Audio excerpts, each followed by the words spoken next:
নাই তো মান রব্বুকে পুত্র করিস। যতবার মসজিদের মধ্যে ঢুকছে নামাজের নিয়ত করে এই লোকটা বলছে আলহামদুলিল্লাহি রাব্বিল আলামিন। যখনই রুকুত গেছে সকলে বলছে সুবহান রাব্বিয়াল আযীম, সেজদা দিয়ে বলছে রাব্বিয়াল আলা। তো দুনিয়াতে এতবার রব রব করে কবরত কেবল ঘুমাইছে আর আবার রব মুনকে নাকি আল্লাহ তোমার বান্দাকে মান রব্বুকে প্রশ্ন করার পরে নামাজ যে গরম আছে আল্লাহকে যে নামাজ যে কবরে আইছে তার সব উত্তর হয়ে গেছে। জোরে কোন সুবহানাল্লাহ, জোরে কোন সুবহানাল্লাহ। আর যারা বেনামাজে মরতেছেন কি মন খারাপ করতেছেন? মসজিদের উন্নয়ন মানে খালি মসজিদ, কি করে ফেলা দিতে রে কলজা শান্তি রে 201 গম্বুজ মসজিদ রে। আমার এলাকার ছেলেরা হাইস মাইক করে ভালো করে দেখবার গেছিল টাঙ্গাইলের গোপালপুরে। আশা করি হুজুর দেখছেন আপনি সেই মসজিদ হুজুর, আমরা সাধারণ উপরে গম্বুজ গুনছি হুজুর 201টা। হায় হায় মসজিদ দেখ কলজা শান্তি হুজুর। বারবার যখন এই কথা বলতে আমি বললাম ভাই তোরা গেছিল কয়টায়? সকাল 11টায়। ওখান থেকে মসজিদ থেকে ফেরত আসি কয়টায়? বিকাল 3টায়। তার মধ্যে যে একটা নামাজ গেল জোহরের, সে নামাজের খবর কি? তখন কয় হুজুর আমরা তো দেখতে গেছি হুজুর। জুতের বাড়ি মারা দরকার। জোরে কর কথা ঠিক কিনা?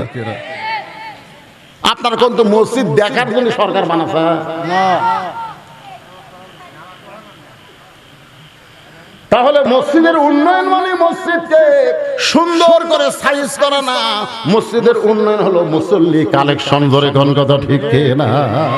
আজকে বাংলাদেশের বক্তারা মুসল্লি কালেকশন না করে খালি মসজিদে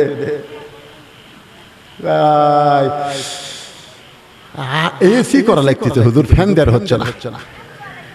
কি করা লাগতেছে? কথা কয় না কেন? এসি করা লাগতেছে। যখন কমিটির সমস্ত লোক বসে মসজিদে এসি কেনার চিন্তা করতেছে, এমন সময় মুয়াজ্জিন সাহেব আর ইমাম সাহেবের মন খারাপ। তখন সবাই বলে ইমাম সাহেব, মুয়াজ্জিন সাহেব আপনাদের মন খারাপ কেন? বলে ভাই রে ইমাম সাহেব বলতেছে আমার ঘরে তো একটা ফ্যান আছে, ইমামের একটা ঘর আছে, ঘরে একটা পুরাতন ফ্যান দিছে ভাই, ঘুম হয় না, বিয়ারিং খারাপ। ধরে কোন কি খারাপ?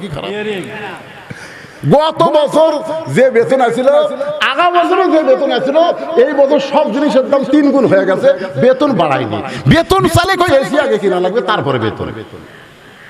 আপনারা বলেন তো আগে মসজিদের ইমামের বেতন বাড়ানো দরকার না এসি কেনা দরকার? কোনটা দরকার?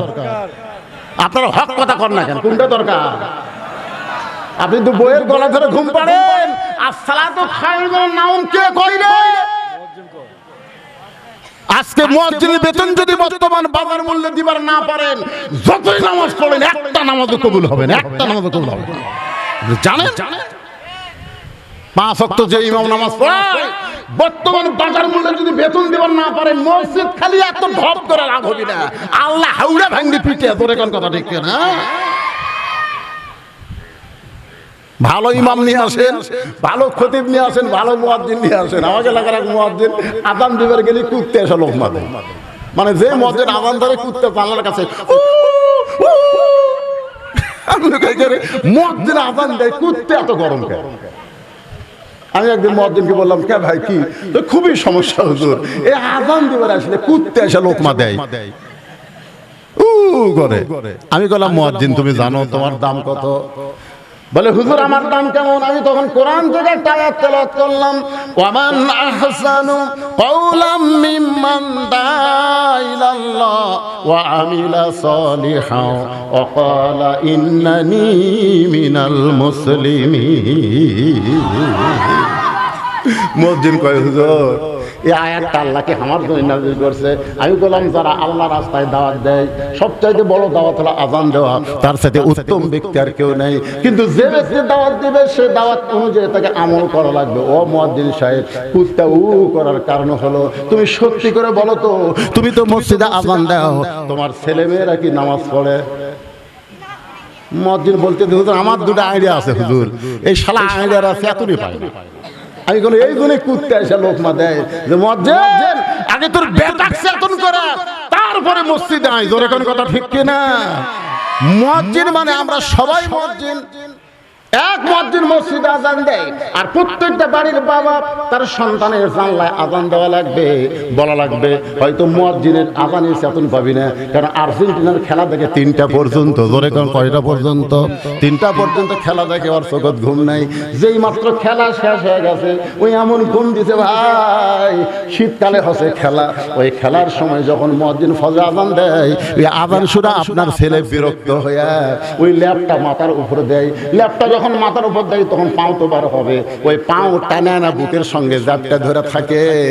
আপনি বাবা জানলাতে তাকায় দেখতেছেন ল্যাপের মধ্যে মনে হয় চাউলের বস্তা ঢাকা থোছে, মাথাও নাই পাও নেই, আমার পাটা গেল কোথায়? 3টা পর্যন্ত হইচই করে খেলা দেখলো, আর আজানের সময় পাটা কুটি রে বিলাই যেমন ইন্দুর ধরে, বাপটা চুপ চুপ করে পাখার কাছে গেছে, যাইয়া যেই ল্যাপ টান দিছে ভাই,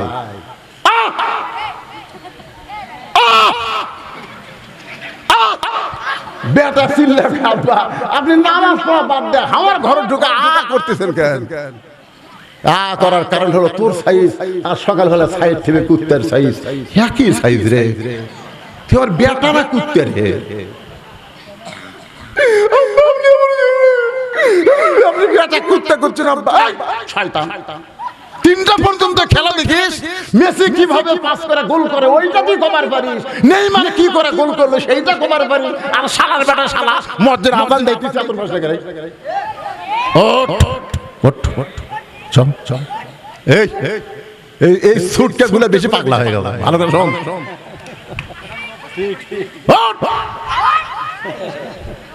গোসল করবো না ওযু করবো, কোনটা করবো কর, কারণ এখন দুটাই বলে করবে। তো এখন ওযু করে মসজিদে নিয়ে গেছে, বাবা সুন্নত পড়ে বেটা সুন্নত পড়ে কাতারে কোথায় আমার কাছে খাড়া হয়। বাপ বেটা কাতার বদ্ধ হয়ে নামাজ পড়ছে, ফেরেশতা কয় আল্লাহ বাপ বেটা একসঙ্গে নামাজ পড়লো খবর কি? আল্লাহ কয় বেটা যতই আর্জেন্টিনার খেলা দেখুক রে, ইহুদি খ্রিস্টানের খেলা দেখলে কি হবে, বাবার সঙ্গে জামাতে নামাজ পড়েছে, আমি আল্লাহ ঘোষণা দিলাম বাপ বেটা দুটাই জান্নাতি। এটা হচ্ছে মুসল্লি কালেকশন। ধরে কোন কথা ঠিক না? তাহলে বুড়া চুড়া ভাঙ্গা চুড়ালে হবে না, লাতি লুত তুলিয়া দাদা আসা লাগবে। জোরে কোন ঠিক? একটু মনোযোগ দিয়ে শুনবেন। ফাতেমা ডাকতে বলে স্বামী গো, এই দুনিয়ার সবচেয়ে সত্য কথা হলো আসলে যাইতে হবে। জোরে কোন আসলে যাইতে হবে। ওগো স্বামী, আমি চলে যাওয়ার পরে আমার 3টা চাওয়া আপনাকে পুরা করা লাগবে। 1 নম্বর চাওয়া হলো রাতের অন্ধকারে আমাকে দাফন করবেন। আমি রাতের বেলা মরে যাব আর দিনের বেলা কবর দিবেন, তাহলে আমার পর্দার খেলাফ হয়ে যাবে। রাতের অন্ধকারেই আমাকে দাফন করবেন। আমার 2 নম্বর চাওয়া হলো আমার কোনো জানাজার ব্যবস্থা আপনি করবেন না। আমার 3 নম্বর চাওয়া হলো আমার লাশটা কিন্তু খাটনিতে তুলবেন না, আপনি কান্দে করে নিয়ে ওই জান্নাতুল বাকির পূর্ব কোণায় সবুজ রঙের একটা বাতি জ্বলবে, ওই বাতি বরাবর আমাকে দাফন করবে। হযরত আলী গভীর রাতে ফাতেমাকে দাফন করার পরে আল্লাহর কাছে কাঁদতেছে আর বলতেছে আল্লাহ পর্দানিশী ফাতেমাকে তুমি কবুল করে নাও। দোয়া করার পরে তাকায় দেখে সামনে কয়েকটা পুরাতন কবর দেখা যায়, এই মাত্র ফাতেমার কবর দিছে, সেই নতুন কবর আর নাই। গোটা জান্নাতুল বাকি হযরত আলী দৌড়ায় বলে এখনই কবর দিলাম ফাতেমার, সেই কবরটা গেল কোন জায়গায়? আল্লাহর বলে আলী রে, ফাতেমা হলো পর্দানিশী, আমি আল্লাহ জোহরা ডিগ্রি দিয়া ফাতেমার কবরটাকে কিয়ামত পর্যন্ত পর্দা করে দিয়েছি। আমার মায়েদের জন্য আমার ওয়াজ শেষ। মায়েরা আপনারা যখন বেদার হন না, আপনাকে 1 নম্বর ওয়াজ হলো পর্দা। ধরে বলেন নাম কি? পর্দা। মায়েরা যদি পর্দার মধ্যে থাকে, ওই পর্দার মধ্যে মায়েরা কোনোদিনও বলবি না আমি সিজার কর্ম, আমি সিজার কর্ম, এটা কোনোদিনও করি না। আজকাল বর্তমানে সিজার ছাড়া করতেছে অধিকাংশ মেয়ের, সিজার করতেছে মরদ ডাক্তার। কথা কর না কেন? কথা কর পারেন না আপনারা? একটা পর্দানিশী মাস গিয়ে বলবো মরে আদা মরে, নরমালে বাচ্চা নেব, সিজার করবো না। এই যে সামনে গুলো বসে আছে বুঝলেন, এত পেঁচাল পাচ্ছেছে কি জন্য? না না সবগুলা লয় আছে, সিজার বুঝলেন আপনি? দেখবেন বড় ডাক্তার, যত বড় বড় ডাক্তার বাংলাদেশে আছে, তাদের বাচ্চা কোনোদিন সিজার করে বইয়ের হয় না। কারণ ডাক্তার জানে সিজার করলে মায়েরও ক্ষতি, বাচ্চারও ক্ষতি। এই জন্য বড় ডাক্তারের সন্তান সিজার লাগে না, বইয়ের সিজার লাগে না। দুই নম্বর হচ্ছে মৌলানাদের বাড়িতে কোনোদিন মিলাদ হয় না, ওরা পরের বাড়িতে পড়ায়, নিজেদের বাড়িতে হয় না। আর তিন নম্বর হলো পীরের বউ কোনোদিন মুরিদ হয় না, কারণ পীরের বউ জানে আমার পীর মাঝে মধ্যে মুরিদের বইয়ের দিকে চোখ মারে, এই শয়তান হাতে কে মুরিদ হবে? আপনি খোঁজলে দেখবেন একটা পীরের বউ মুরিদ হয় না। তাহলে কয়টা কথা বললাম? এক নম্বর কথা হলো ডাক্তারের বইয়ের সিজার লাগে না, সিজার করলে সন্তান হওয়ার আগেই সন্তানকে পেট কেটে বার করে, ওই সন্তান দুনিয়াতে আসার পরে যখন কান্দা কান্দি করে দোয়া দরুদ দেওয়ার কান্না থামে না, মোবাইল চালু করে কান্না থামান লাগে, জোরে কোন ঠিক না?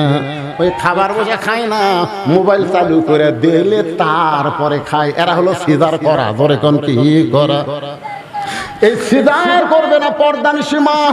আমার মায়েরা যারা পর্দা আছেন গো, নরমালের বাচ্চা নেবেন, কি বলবো প্রসবের কথা, মা বিনে সেই ব্যথা কেউ তো বুঝিবে না মাজন, ঠিকিয়া সন্তানের দায় অকালে মা মারা যায়, কেন সে মায়ের ভক্তি করবা না?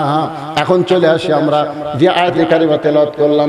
আল্লাহ বলতেছেন মুমিন কারা, মুমিন কারা, ইন্নামাল মুমিনুনা আল্লাযিনা, মুমিন কারা? পাইকারা হারে সবাই কিন্তু মুমিন না।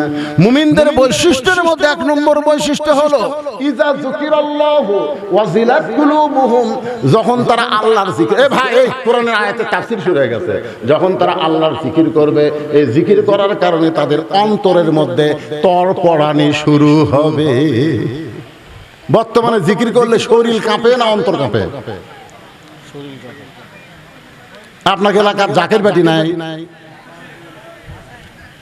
এখানে আল্লাহ কি বলতেছেন? ওয়াজিলাত কুলুবুহুম,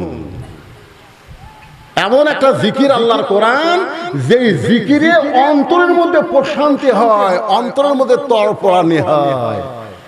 আর এখন বাংলাদেশের জাকের বেটি জিকির করতেছে, আমার দয়াল বাবার দরবারেতে কেউ ফিরে না খালি হাতে,